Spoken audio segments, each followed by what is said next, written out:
आज की महंगाई के दौर में जो लोग धन संबंधी समस्याओं से परेशान हैं, उनके लिए एक बहुत ही अच्छा और उत्तम अचूक उपाय मैं बताने जा रहा हूँ। सावधानी पूर्वक इसको सुनें और इस अनुष्ठान को जो लोग करेंगे उनकी धन संबंधी समस्या 100% समाप्त हो जाएगी और धन से उनको परेशानी नहीं होगी, उनके यहाँ धन का आगम हो जाएगा।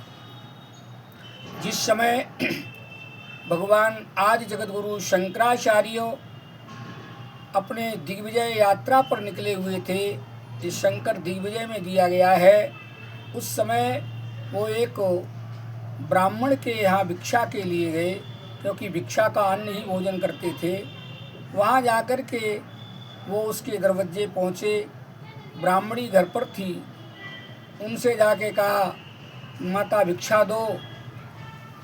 उसके पास कुछ देने के लिए नहीं था।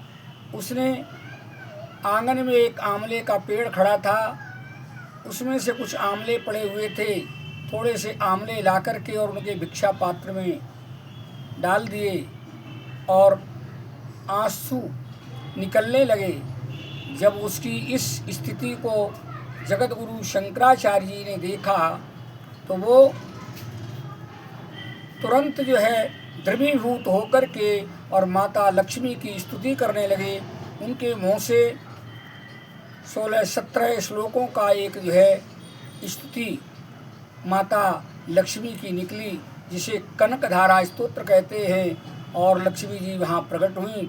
लक्ष्मी जी ने कहा आपने मुझे किस लिए आवाहित किया है?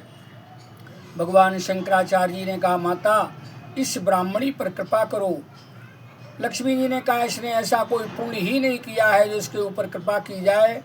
तब भगवान शंकराचार्य जी ने कहा मेरे जैसे यति को, मेरे जैसे सन्यासी को इन्होंने 4 आंवले दे करके अर्थ धर्म काम मोक्ष चारों प्रकार के पुरुषार्थ प्राप्त करने का अधिकार प्राप्त कर लिया है, इसलिए ये कृपा इसके ऊपर अवश्य करनी चाहिए। तब माता लक्ष्मी ने सोने के आंवलों की वर्षा उसके आंगन में की और उसके यहाँ धन की समस्या समाप्त हो गई। अब मैं यही कहने जा रहा हूँ कि इस स्तोत्र को कनकधारा के नाम से कहा जाता है। श्री कनकधारा स्तोत्र जो लोग प्रतिदिन करते हैं उनके यहाँ धन संबंधी समस्या नहीं आती है। और इसकी अगर परीक्षा लेनी हो तो 11 दिन तक 11 कनकधारा स्तोत्र के पाठ करो लक्ष्मी जी की प्रतिमा के सामने, तो निश्चय ही 11 दिन के अंदर ही आपको अनुभव हो जाएगा कि इसका कितना बड़ा फायदा है, कितना बड़ा लाभ है। जय माता लक्ष्मी की।